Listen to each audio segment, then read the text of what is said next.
मैया सावित्री बाई फूले ने देखा कि महाराज रो रहे हैं, जैसे ही रोते हुए देखा तो जवाब दिया कि आप तो अभी अपने मित्र की शादी में गए थे और इतनी जल्दी वापस आ गए और आप रो रहे हो, क्या कारण है? जैसे ही आज सावित्री बाई फूले ने पूछा कि आप तो शादी में गए थे और आप इतनी जल्दी लौट आए, जब ये पूछा है तो आज ज्योतिलारा फूले कहने लगे कि यही मत पूछो, अरे शादी में तो मैं गया था कि हमारे मित्र की शादी है, लेकिन वहां हमें जो है लोगों ने शूद्र बता के भगा दिया कि तू शूद्र है और तेरी हिम्मत कैसे हो गई, हम उच्च वर्ण के लोग हैं, हम लोगों के यहाँ शादी में घुसने। और कहते हैं ना मानव एक समान, पहले क्या थी मानव जाति। और देखो विद्वान जन्म से कोई नहीं होता, जन्म से सभी शूद्र होते हैं, जन्म से सब लोग शूद्र है। विद्वान कर्म से बनता है, जन्म हम लोगों का सबका एक समान हुआ है। और एक बात और याद आ गई कि जीरो की खोज किसने की थी मालूम? आर्यभट्ट ने जीरो की थी। और रावण, रामायण के अंदर क्या है, रावण के 10 शीश और 20 भुजाएं थी। कितने? 10 शीश और 20 भुजाएं।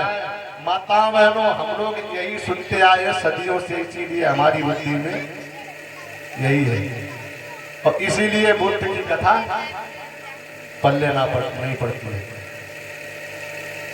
अरे हम लोग उनको पहचानो जो हमारे पूर्वज रहे, पुरखे, जिनको दादा परदादा बोलते हैं, उन्होंने अपना बलिदान दिया, तब जाके आज तुम लोग यार नए वस्त्र पहन के बैठे हो। हम और आप, ये किसकी देन है?